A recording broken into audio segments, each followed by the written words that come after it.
राहुल सोबत ती डान्स करत असते, मज्जा करत असते. राहुल देखील त्याचा प्लॅन यशस्वी करून घेत असतो. तर खूप वेळ झाला तरीही नैना आलेली नसते. त्यामुळे अद्वैतची आई म्हणते की नैना कुठे, किती वेळ झाला ती अजून आली नाहीये, तुम्ही एकदा बघून येता का. संगीता जेव्हा खोलीमध्ये नैनाला बघण्यासाठी जाते तेव्हा नैना गायब असते. तर मित्रांनो, हा जर ट्विस्ट तुम्हाला जाणून घ्यायचा असेल तर तुम्हाला हा व्हिडिओ शेवटपर्यंत बघावा लागेल.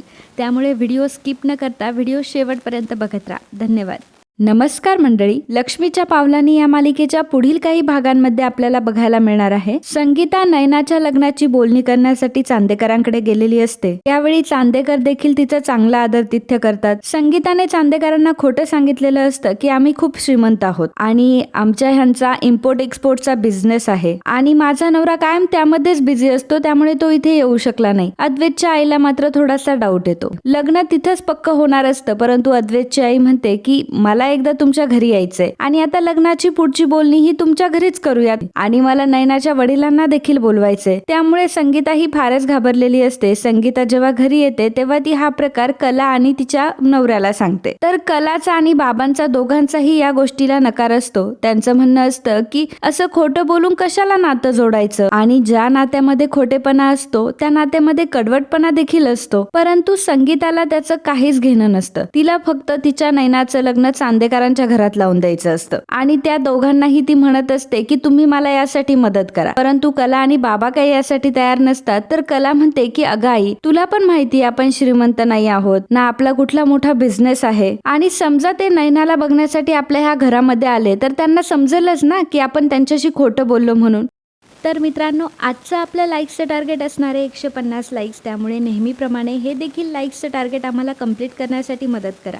तेव्हा संगीता म्हणते की नाही समजणार त्यांना, कारण त्याचा देखील मी प्लॅन बनवून ठेवलाय. आपण काही दिवस माझ्या बहिणीच्या इथे राहायला जाऊ, म्हणजे तुमच्या मावशीच्या इथे राहायला जाऊ. ती खूप श्रीमंत आहे, आपण तिला थोडंसं रिक्वेस्ट करूयात. तर कलाचे बाबा मात्र या गोष्टीसाठी पूर्णपणे नकार देतात, कारण 10 वर्षापूर्वी संगीता आणि तिच्या बहिणीमध्ये खूप वाद झालेले असतात. संगीताची बहीण वाटेल ते संगीताला बोललेली असते. संगीताची तिने लायकी काढलेली असते. त्यामुळे कलाच्या बाबांना असं वाटत असतं की माझ्या मुलीच्या लग्नासाठी त्या बाईच्या पाया नको पडायला. कला सुद्धा या गोष्टीला नकार देत असते आणि काहीही करून संगीताला, कलाला आणि बाबांना तिचं म्हणणं ऐकवायचंच असतं. ती किचन मध्ये जाते आणि रॉकेलचा डबा तिच्या अंगावर ओतून घेते आणि काडी ओढण्यासाठी साऱ्या घरभर फिरत असते. तर घरातले सर्वजण तिच्या मागे मागे फिरत असतात. तर स्वतःला ती काडी लावूनच घेणार असते, तेवढ्यातच कला येते आणि माचेस फेकून देते. तिच्या ह्या पराक्रमामुळे घरातले सर्वजण खूप घाबरलेले असतात. कला सुद्धा खूप टेन्शन मध्ये आलेली असते. त्यामुळे ती संगीताला म्हणते की आई ठीक आहे,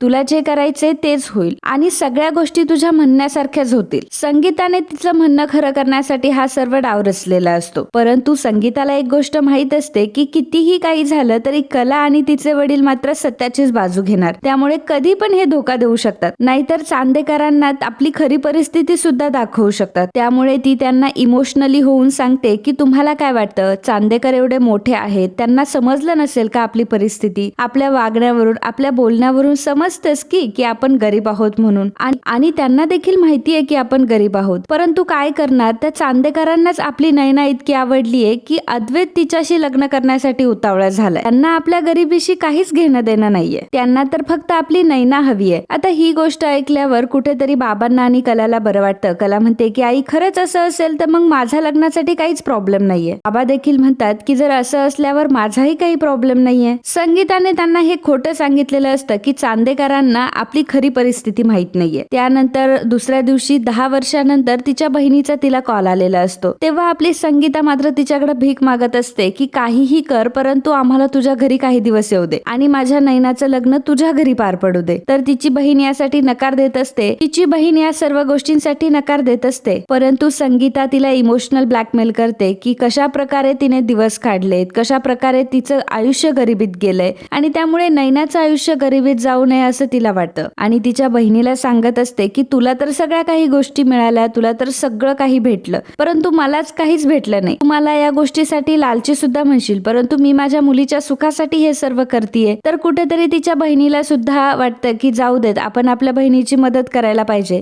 त्याच्यामुळे ती म्हणते की तुम्ही येऊन जा माझ्या घरी. हे ऐकून संगीताला खूप आनंद झालेला असतो. संगीता घरातल्या सर्वांना सांगते की आपण आता मावशीकडे राहायला जाणार आहे. तर कला म्हणते की अगं आई, आता कशाला जायचंय मावशी मावशीकडे. चांदेकरांना तर माहितीये ना आपली खरी परिस्थिती काय आहे. तर संगीता त्यावर उत्तर देते की अगं तसं नाही, तुझी मावशीच म्हणत होती की माझ्याकडे राहायला या म्हणून, आणि तिला मुलगी नाहीये ना, तर तिचं असं म्हणणं आहे की नैनाचं लग्न तिला तिच्या दारामध्ये बघायचंय. ऍक्च्युली तसं काही नसतं, हिनेच सगळं केलेलं असतं, परंतु ती त्यांना खोटं सांगते की अगं तुमच्या मावशीलाच तिचं लग्न लावून द्यायचंय, आणि तिची मावशी स्वतःहून हे सर्व करतीये आणि स्वतःहून ती मला ह्या सगळ्या गोष्टी बोलली. त्याच्यामुळे कलाला देखील वाटतं की चला ठीक आहे, काही प्रॉब्लेम नाही. बाबा सुद्धा या गोष्टीसाठी तयार होतात की चला एवढ्या वर्षानंतर दोघी बहिणी बोलायला लागल्यात आणि त्यांच्यामधले वाद मिटले, त्यामुळे तेही आनंदी असते. त्यानंतर घरातले सर्वजण मावशीच्या इथे राहायला जातात. कला नाही जात, कारण कला संगीताला म्हणते की जर मी तिकडे आले आणि त्या अद्वैत चांदेकरने मला बघितलं तर उगाच ताईचं लग्न मोडेल आणि तो मला बघून ताईचा हात कधीच मागणार नाही. त्यामुळे मी इथेच थांबते, तुम्ही सर्वजण जाऊन या. आणि मग सर्वजण मावशीच्या घरी राहायला जातात.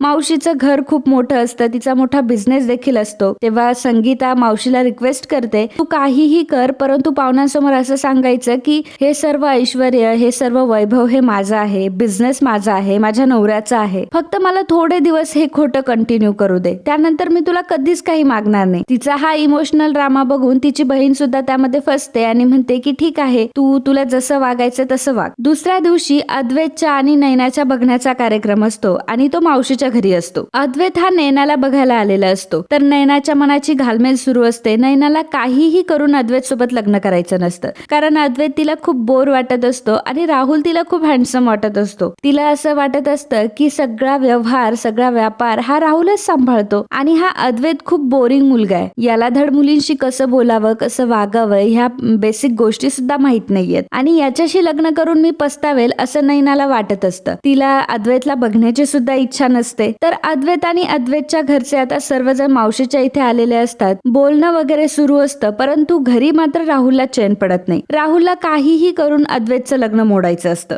राहुलला असं काहीतरी करायचं असतं जेणेकरून अद्वैतची आणि नैनाची भेटच होणार नाही. आणि मग राहुल एक प्लॅन करतो. राहुल नैनाला फोन करतो आणि तिला सांगतो, ऍक्च्युली इथे एक फॅशन शोचा इव्हेंट आहे आणि मला त्यासाठी त्यांनी चीफ गेस्ट म्हणून बोलवलंय, तर माझ्यासोबत यायला कोणीच नाहीये, तू येशील का माझ्यासोबत त्या फेस्टिवल मध्ये. राहुल त्याच्यासोबत नैनाला बोलवत असतो आणि ऍज अ चीफ गेस्ट म्हणून बोलवत असतो, त्यामुळे नैना खूपच खुश झालेली असते. नैना विचार करते की काय मी ह्या बोरिंग माणसाला बघायला जाऊ, त्यापेक्षा मी ह्याच्यासोबत जाते ना, मला चीफ गेस्ट म्हणून बोलावलंय आणि राहुल सोबत जाण्याची मज्जाच काहीतरी वेगळी आहे. आणि ती राहुलला सांगते की मी तुझ्यासोबत येतेय. हे ऐकल्यावर राहुलचा प्लॅन मात्र सक्सेसफुल झालेला असतो. तर बाहेर मात्र अद्वैत आणि चांदेकर कुटुंब सगळं बसलेलं असतं. नैना म्हणत असते की काय करू, मी आईला सांगू का, परंतु जर मी आईला सांगितलं ह्या सगळ्या गोष्टी तर ती मला नकार देईल, कारण पाहुणे बघायला आलेत आणि मला तर राहुल सोबत जायचंय. आणि ती कोणालाही काहीही विचारत नाही आणि डायरेक्ट घरामधून पळून जाते. राहुल सोबत ती डान्स करत असते, मज्जा करत असते. राहुल देखील त्याचा प्लॅन यशस्वी करून घेत असतो. तर खूप वेळ झाला तरीही नैना आलेली नसते, त्यामुळे अद्वैतची आई म्हणते की नैना कुठे, किती वेळ झाला ती अजून आली नाहीये, तुम्ही एकदा बघून येता का. संगीता जेव्हा खोलीमध्ये नैनाला बघण्यासाठी जाते तेव्हा नैना गायब असते. संगीता नैनाला अगदी घरभर शोधते, परंतु नैना कुठेही नसते आणि ती फोनही बंद करून ठेवते, त्यामुळे नैनाशी कॉन्टॅक्ट होत नाही. चांदेकर सारखेच म्हणत असतात की